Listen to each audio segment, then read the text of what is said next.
the Garnet Trust Hour on your home of the Gamecocks, 107.5 The Game. All right, welcome in the Garnet Trust Hour here on 107.5 The Game. I'm Chris Clark inside the Herndon Chevy Studios with another very special guest. I'm here with Talon Cooper from Gamecock Men's Basketball. Talon, thanks for joining me, man. How you doing? I'm doing good. Thanks for having me. Yeah, you were telling me before we came in, you're not a huge talker, which I didn't think. You don't seem nervous. You don't seem shy or anything, but you've done a little bit of radio in the past, some podcasts, some radio, stuff like that. I've done quite a few. Yeah. Okay. Back home in high school or in college? So yeah. My first time being on the radio was like in Minnesota. I did like a whole 45 minutes and then went pretty good. So yeah. Well, good. Well, that's about what we're going to do here. So that should be good. You got some experience and excited to sit down with you. I think certainly first time I'm talking to you since you got here to Columbia. And I think a lot of Gamecock fans have not really heard from you either. So excited that we can sit down and do this. Appreciate you making the time. Let's talk about your journey first. From Spartanburg originally. So how is it to be back home? A little different, I know, but back in your home state at least. I mean, it's a blessing to be able to come back and play for South Carolina. I mean, being up in Minnesota, I saw it was like everyone on my team except for like 5 people that went from Minnesota. So I saw how much pride they had playing for their state. And I was just like, man, if I had the opportunity, I already know how I would feel about playing for South Carolina. So that was a big thing. But, yeah, probably it. Yeah. So came up in Spartanburg. Take me back to your recruiting process. So it's interesting. You and B.J. Mack, another transfer in the offseason, kind of have some similarities because y'all are both coming to South Carolina. You were at Minnesota. He was at Wofford. Then he was actually at South Florida before, which I think people kind of forget. You played a whole bunch and started a whole bunch of games for Morehead State before Minnesota. Right? So go back to your recruiting process in high school and just obviously you flew under the radar somewhat. So how was that? I mean, there was times when there was doubt, especially being in the 11th grade, having no offers. I was like, looked at my mom, I was like, Mom, I don't know, like, looking a little shaky, but, just having her in my corner, both my parents in my corner telling me it's going to be okay, just keep being patient, your time's going to come. And so happily I was blessed enough to play for Coach Bentley for the Upward Stars team. Mm-hmm. And I just showcased my talent, and then from there, I racked up like 8 offers that summer, and Morehead stood out the most. So that's where I went, played for 3 years. Did you get any, legitimate, like big interest, Power 5, Group of 5 interest to where you thought, this school or that school, like they might jump in? Did you ever? Yeah. So it was kind of right before I was about to commit to Morehead. It was like Kansas State hit me up. Mm-hmm. That's what my coach told me from Dorman. And it was like, we want you to wait until the spring.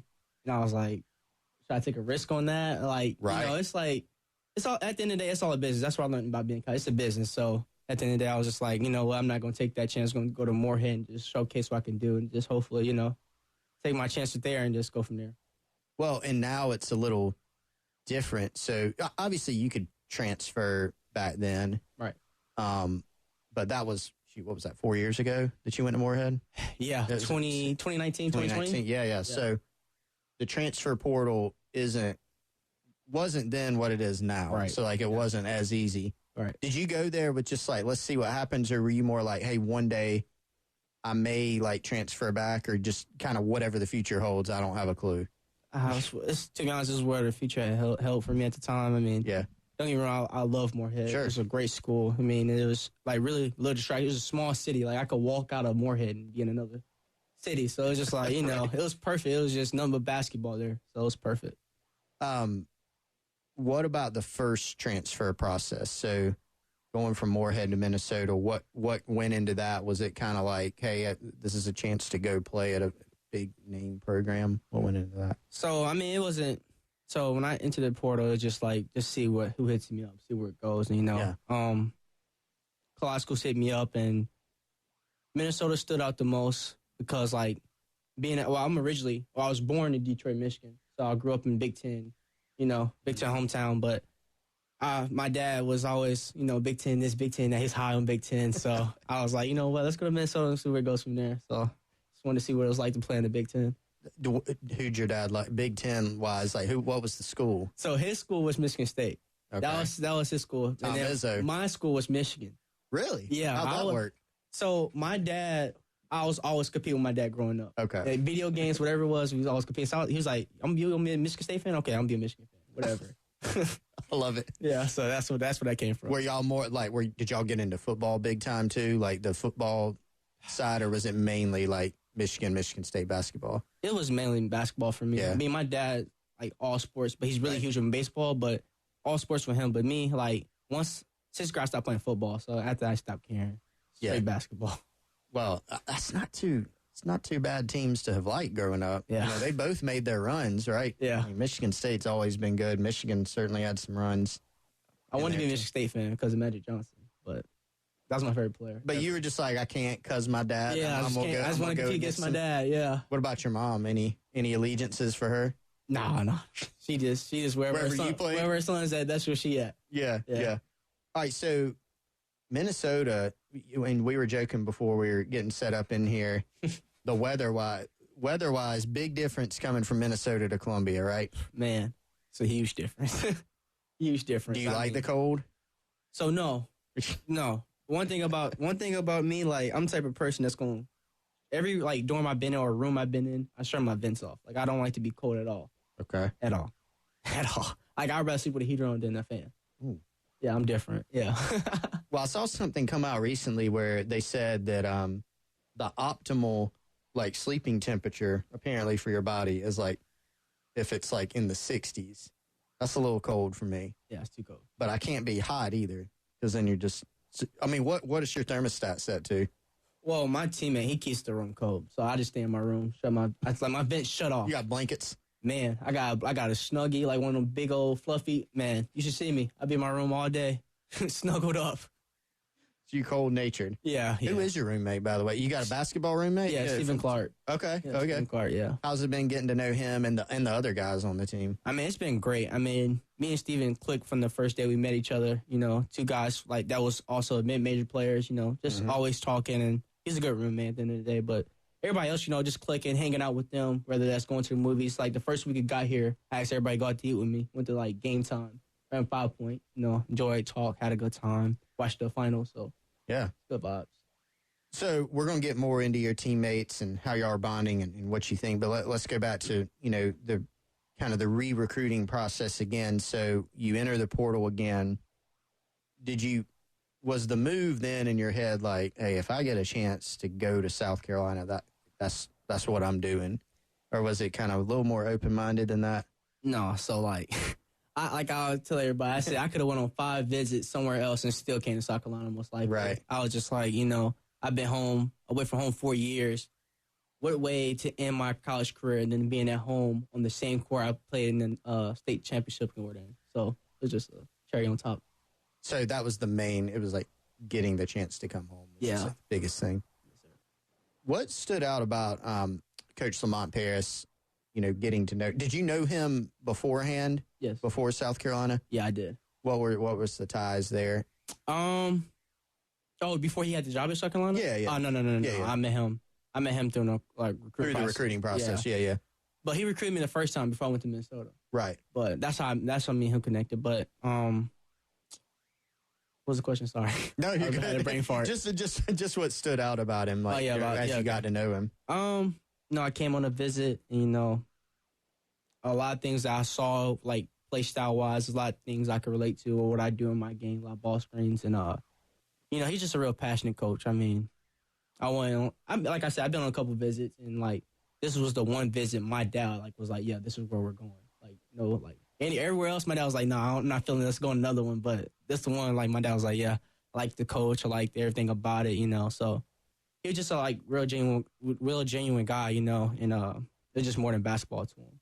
It's also about just life, how to be a better man and stuff like that.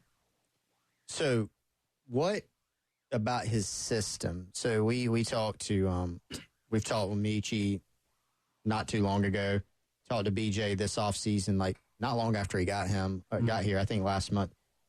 And they've both said some things about Coach Paris's system that were kind of interesting and that like he lets players play. Right. So can you give me your take on that, just from what you've seen going through the offseason and playing in this system and point guarding this system, what that means? Gotcha.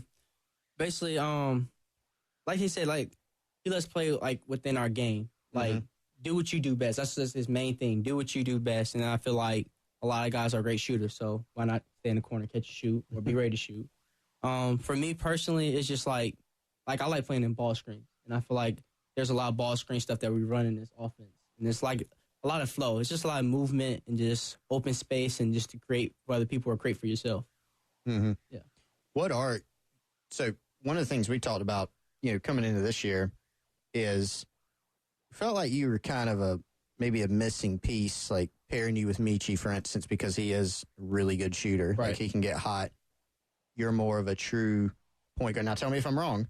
You're like a true point guard, like you can score, but you're also a distributor, right? So give us your scouting report, like your self-scouting report on Talon Cooper. That's a good question. Not awkward at all, right? Yeah, that's a tough question. I mean, try to make him play like more one-on-one. I mean, I wouldn't try to guard him in the ball screen as much. I feel like that's just an advantage to me. Or like also put like a taller guard on me. Not a lot of guards in the college basketball is like 6'4". So true. So I put a taller guard on me, maybe some length. I don't know. That's just I like so you, like, all the basketball players we've asked about, like, we had Miles in here, Studi. Yeah. And we were like, all right, give us the scouting report, because he played against BJ Mack, when he was at Vandy, BJ's at Wofford. Like, well, tell us the scouting report on BJ Mack. And he's like, okay, well, we had to, and he went through the whole, like, their actual scouting report. I'm like, no, I just mean, like, what does he do well? Like, he gave us the full rundown. So you just told us how to guard you. So hopefully nobody's listening. No other teams. Is. I mean, listen. There's plenty of film out there. Yeah, I'll just. Yeah. All right, we got to, right up against the break, we got to run to a quick timeout here on the Garnet Trust Hour on 107.5 The Game. You're listening to the Garnet Trust Hour. Chris Clark and Talon Cooper from Gamecock Basketball. We'll be right back. It's the Garnet Trust Hour on your home of the Gamecocks. 107.5 The Game. All right, welcome back in Herndon Chevy Studios. Garnet Trust Hour here on 107.5 The Game. I'm Chris Clark, hanging out with Talon Cooper from Gamecock men's basketball. Almost made a Hanging with Mr. Cooper reference. Do you remember that show? It probably was out like before you were born or something, but Hanging with Mr. Cooper used to be a really good show. I'm dating myself with that. But you've been around, though, for a while in college basketball. Oh, yeah. Like, I was looking at your bio because I knew, like, all right, he's been a multi-year starter, and I didn't realize, like, how many games have you started in your career? Man. So I was 70-something? Yeah, it's a lot. So I kind of started a little bit my freshman year. Yeah, at Moorhead. And my sophomore year, I started the first half, and I started junior, senior year. So it's probably up there. Yeah. I know I played in like more than 100 games so far. Yeah, played in a whole bunch of games, over 100, like you said, which is crazy, and started a bunch. I know just at Moorhead, I think you started 50-something games. So, not even counting Minnesota. That's kind of a theme, I think, this offseason with Coach Paris. He's added guys that have played a lot of ball. Mm-hmm. Between you, BJ, Miles, Steven, your roommate. What have you seen this offseason, just running through practices, running through workouts? Like, does that experience show, you think? It shows in spurts. I say that. It shows. I mean, at the end of the day, we're still getting to learn how to play with each other. Sure. We're all new. But, I mean, it shows a lot. Just communicating with each other, just know how to talk to each other on the court. I mean, it shows for sure. That process of learning how to play with each other. So we know, like you were talking about first segment. So Coach Paris, it seems like he's affording the players a little bit more freedom, right? So like Miles came from Vandy, where Coach Stackhouse, who's a really good coach and obviously knows basketball from his career, but they ran more sets. Like, here's what we're doing. Right. Like, it's kind of hard and fast. Y'all are a little bit more free here. So, like, if this question makes sense, is it harder to learn to play with each other if you've got more freedom, because then you're having to learn more tendencies of your teammates? Does that make sense? Yeah. I mean, I mean, yeah, I would say it's harder because I feel like when you're in a set, it's more like this is what you're going to do and this is what you're going to do type of offense. But, I mean, if it's open, I mean, if you want to get ready for the next level, I feel like the next level, I mean, there's some sets, but the majority of it is just concepts, getting open, how to do this, how to do that. So, I mean, I think it'll help us more than just to sit and run sets. I mean, I'm pretty sure Coach want to play faster, not just have a slow offense. Right. Yeah. So you were giving me a little bit of, how other teams should guard you in segment one, but give me a couple things that going into this last year that you're kind of really honing in on this offseason. And it could be, I want to increase my free throw percentage. I want to shoot better from outside. Like, what are those things to you? Definitely what you just said. Increase my free throw percentage. I ain't been shooting the ball pretty good free throw, but being a better defender. I mean, I want to be known as somebody that can guard anybody on the court. Just being versatile. Rebounding is a big thing. And catch and shoot, being ready to shoot. I mean, I feel like every team I've been on so far, I've been having to create for others, but now I have somebody like me who can create for me. So just being ready to shoot the ball whenever I'm open.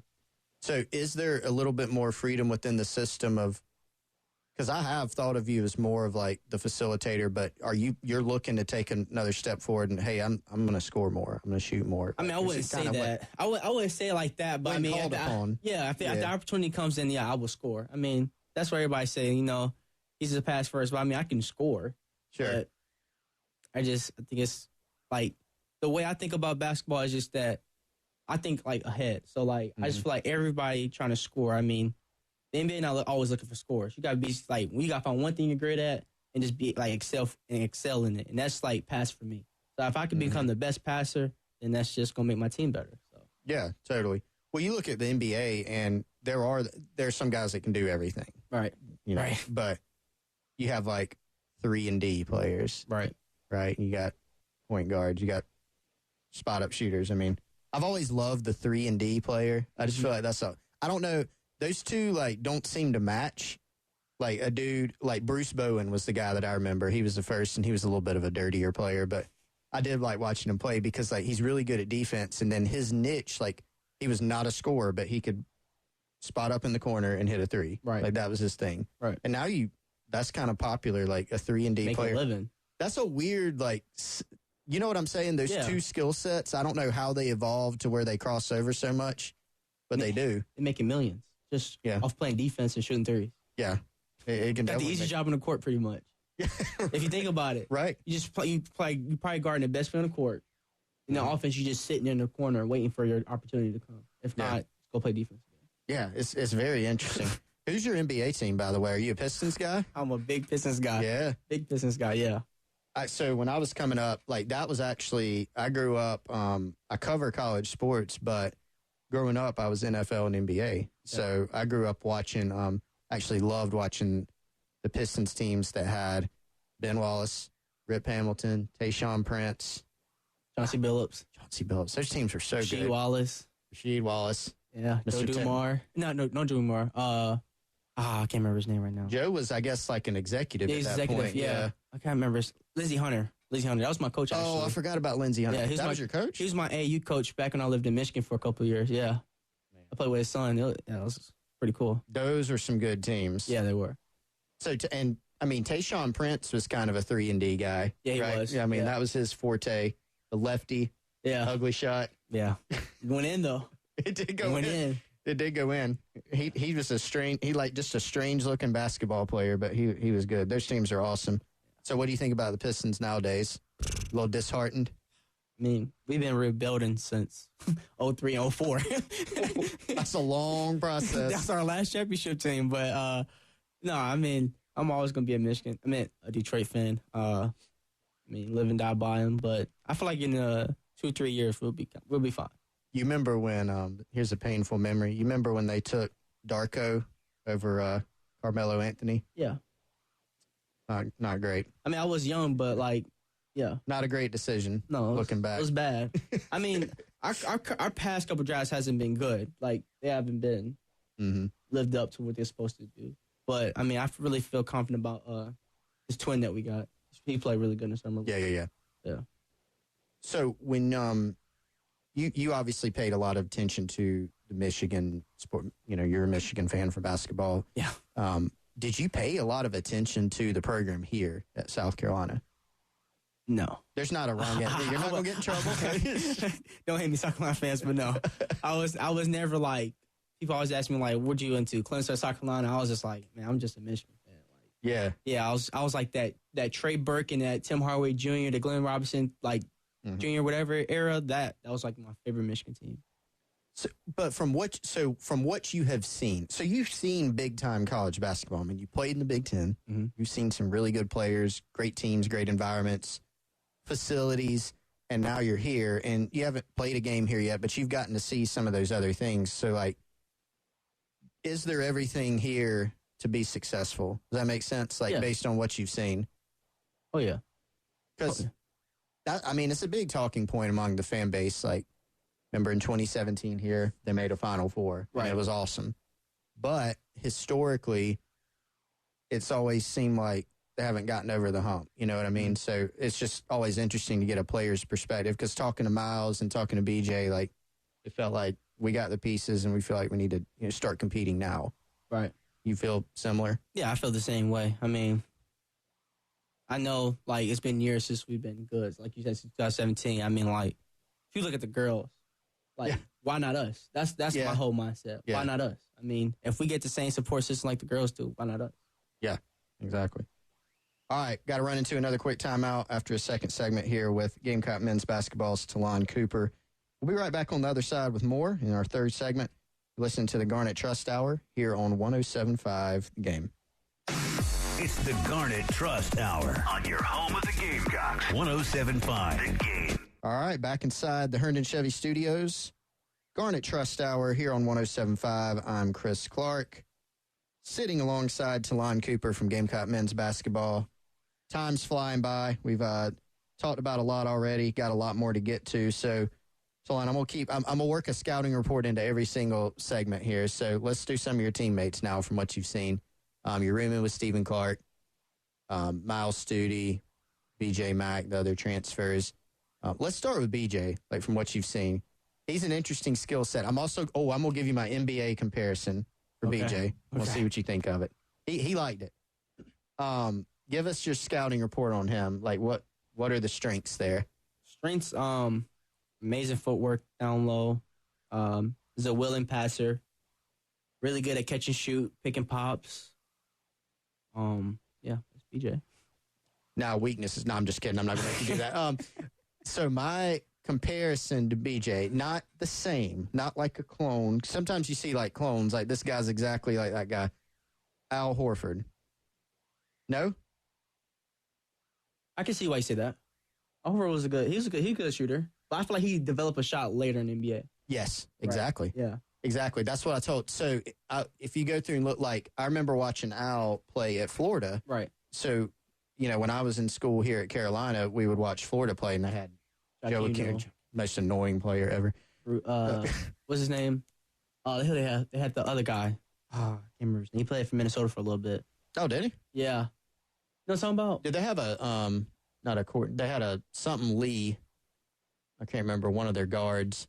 Yeah, I know everybody you're talking about, and I just can't come up with some of their names. I can't remember his name right now. Yeah. But they had Noah and Horford, so they were so good inside. But, like, Horford did not shoot the three. Even when he got to the NBA, I can't remember the exact statistic, but it was literally like 8 seasons. Mm-hmm. Like, he wasn't shooting any threes, and then all of a sudden, like, this past year was his best three-point shooting year, and it was like year, 16 or something. Yeah. So he developed it later. Right. But BJ, like, there's a little bit of a progression with BJ in college from South Florida to Wofford. Like, he kind of picked up the three-point shot a little bit later. So, and they're, like, similar in size. So that was my comp. Okay. I can see that. You got a comp for yourself, NBA-wise? There's no true point guard in NBA. I always say that. So no. That is true. Yeah, that position kind of died, didn't it? Yeah, it's just combo guards. Not unless you want to say CP3. That's the only true point guard left. Probably the closest one. Yeah. That's the only one left. It's a dying breed, though. Who was the last? We'll count him. We'll say he's the last of that. He's the last of that species. Yeah. If it wasn't for him, I'd say Rondo. Rondo was probably the last one. Jason Kidd. Yeah. Those are the ones I would think of. Chauncey Billups was really, he was a little bit combo-ish, though, I guess. He was more a good combo. shooter. Yeah. Chauncey Billups compared himself to Damian Lillard, but that's a hot take. But yeah, that's a hot take. Ooh, I missed that. I don't know about that one. That's a hot take. Do you watch all the the shows on ESPN and stuff like First Take, and do you get takes, hot takes from shows and stuff? So I'm not big on watching ESPN and stuff like that. I'm more watching podcasts now. I'm into podcasts. That's all I pretty much watch. Yeah. Yeah, I still think it's crazy that you said you're not much of a talker. I mean, you talk the whole time. I feel like you could do a podcast. I mean, I probably could. You could do an NBA podcast. Probably could. Try your hand at that, you and some of your teammates. Yeah. All right, so you gave me the BJ Mack rundown. Tell me about Steven, your roommate, aside from him keeping it freezing cold all the time. Steven, keep him off the glass. Don't let him get to a certain spot on the floor, or he will dunk on you. It's really long. Yeah. Yeah. He can make the open three. Yeah. Steven. He's going to shoot the three? Oh, yeah, I know he can shoot a little bit. He's going to shoot the three. Who's the best three-point shooter on the team? Miles Dewey. That's what I thought. Miles. Yeah, he could really let that thing fly. Miles, yeah. Michi's second. Michi's streaky. Yeah, I'll put Michi second. Yeah. Where's Talon Cooper? Well, I'm first. I was kidding. I'm definitely. I'll put myself in the top three for sure. Top three, yeah. So let's talk about Miles a little bit. Okay. We'll get his. We'll get your scouting report on him. I remember I watched Miles play. I went to 2 Carolina. I mainly do football here as far as coverage. And so I went to a couple Carolina basketball games last year. One of them was in person. I watched, many others. But I watched the game that they lost in overtime to Bama. Yeah. And then I watched the Vandy game. And Vandy, they pretty convincingly won. And Miles didn't do a lot in that particular game, but I was just like, man, and obviously had no clue he would end up transferring here. He wasn't in the portal. He's still on their team. But I was like, this kid is pretty good. So give us your take on Miles. Man, Miles is a hooper, a legit hooper. He can shoot the ball really well. He's going to play hard on defense. He's going to crash the glass. I mean, he can handle the ball really well. Come off ball screen is good, just making a good read, and that's pretty much it. That's Miles, though. Miles is a good player. Yeah, that's one that I feel like is one of the more intriguing players on the roster because kind of what you were talking about earlier, the Vandy system, it's more rigid, and now coming here to this system with Coach Paris, a little bit more wide open. I think that maybe frees him up to shoot the 3-ball more and just make more plays, right? Well, you can just tell with Miles still, he just feels more comfortable. He just looks more comfortable out there from when I watch film. What about some of the? So I've heard a good bit of buzz about a freshman. Yeah, Colin Murray Boyles. So yeah, you're making a face. So tell us about him, what you've seen so far. So he played for Upward too, and my AU coach showed me a lot about him. Mm-hmm. So I remember the first time I played pickup, I had picked him up because I wanted to see what it was about. Man, I mean, Colin can go. Yeah? Yeah. Colin's going to be good for us. He's going to be that little spark that everybody needs on the team. He's going to be that spark. He can go. So we'll see a good bit of him year one. Yeah.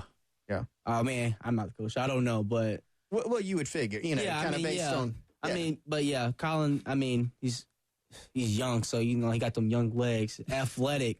I mean, he always trying to dunk, so, I mean, always trying to block shots. So, I mean, he's going to be great. So what have you seen just generally as you guys work out, as you run open gym and things like that? Has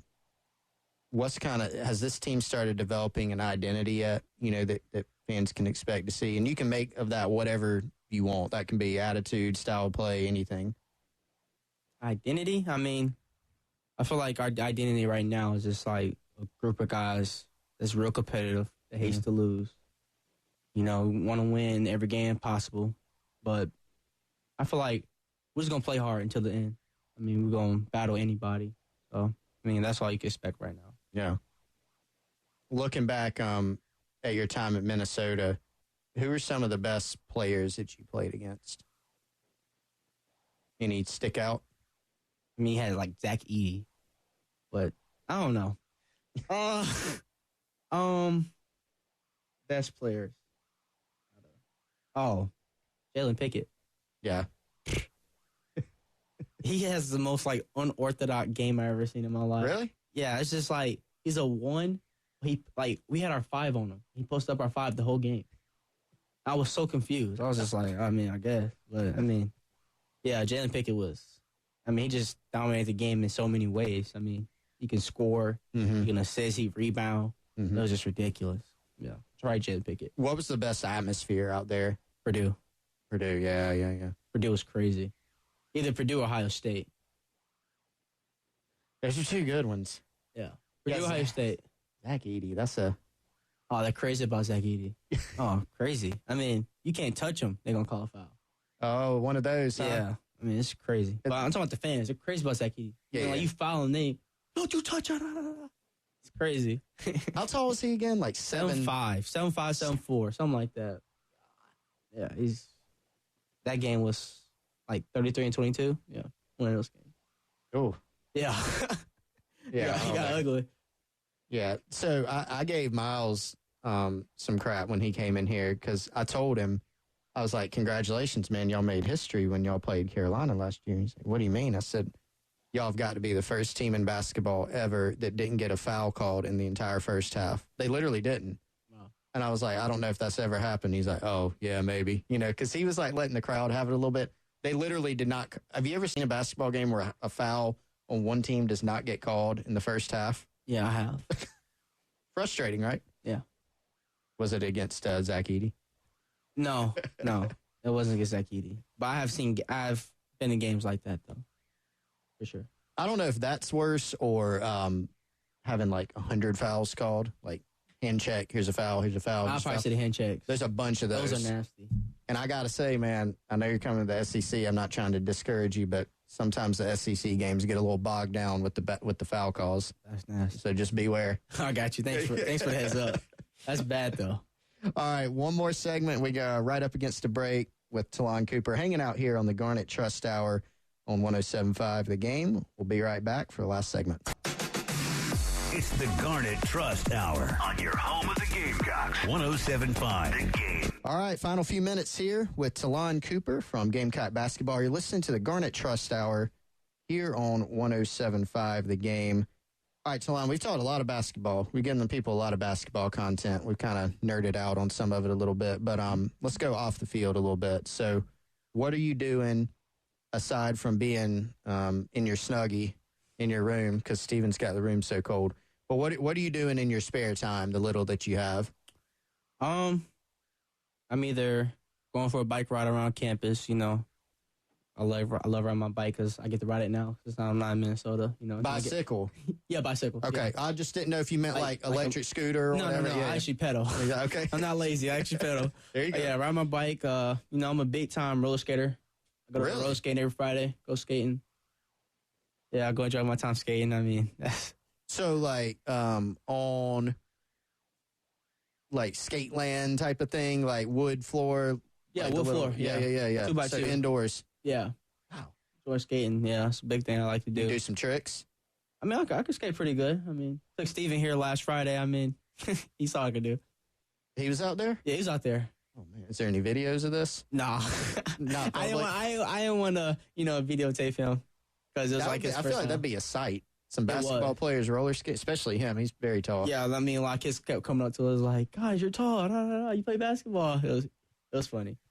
But skating, riding my bicycle, playing video games with friends, some of my teammates sometimes. That's pretty much it. Video games or Call of Duty. So I haven't touched Call of Duty in a long time. No, but I've been playing like I'm big on 2K, basketball apparently, but. Yeah, 2K, not Madden. I don't play Madden at all. I play Fortnite a long time. I play Fortnite with my nephew. Okay. Yeah, that's the only time I play with my nephew. But, yeah, that's it. You consider yourself a really good 2K player? Yeah, I do. Pretty good. You play online?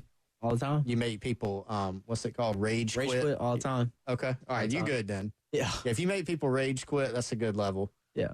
No, I don't play, quick play, though. Yeah. I play, my career, and I play with my friends. We have, a little group. We go play against other 5 people. Oh, okay. Yeah, we really good. Man, yeah, that sounds like you got the squad. Who else is good on the team? Anybody else on the team play? So I can't remember if BJ or Miles told me they play. So we got BJ. Okay. So we just added BJ to our group. Okay. And he's been playing pretty well. I mean, he have his moments where I'm like, hey, BJ, that ain't it. But it's like, what you doing on that? like, stick to the plan. You're more frustrated playing with BJ like on 2K or on the actual basketball court? Yeah. Oh, yeah, 2K gets real, man. I'm in my room screaming, Steven right in there, you all right? I'm like, yeah, I'm good. I'm just playing 2K. I'm just playing 2K. BJ just not passing me the ball. It's hilarious. So are you a point guard on the game too? Is that what you like to do? No. I made a small forward, but I play the 4. So I play 1 through 5. Like I do. Is that so you can like have like an alternate reality because you're not a 4 on the actual court? Not necessarily. I mean, I have like my friends. I have friends like they play the game every day together. Yeah. And like one person's gonna make a point guard, one person's gonna make a shooting guard, one person's gonna make a small forward, power forward, center. Yeah. So it just worked out. It just made me a small forward. Okay. Yeah, I like it. Yeah, very nice. Is your player Talon Cooper? Always.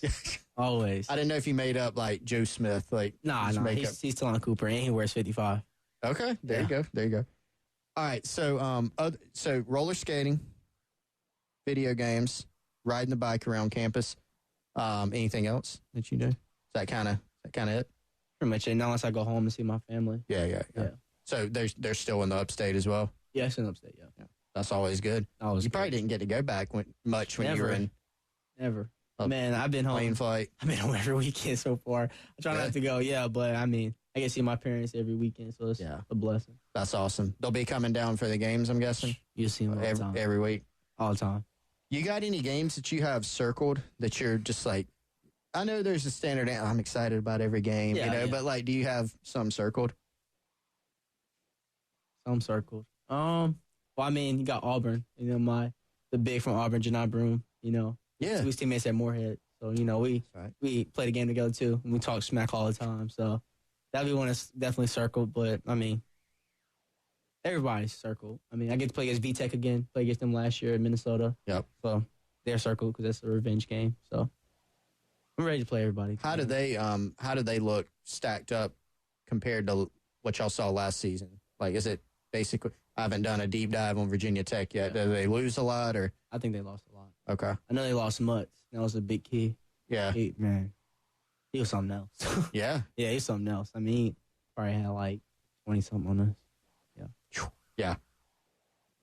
So I want to go back to something. This just sparked in my mind. We were talking about like the moves that this Gamecock basketball program can make, into kind of the upper echelon of being consistently a contender. And you mentioned Dawn Staley's program. Mm-hmm. What have you noticed as a basketball perspective about her program and the way she's built it?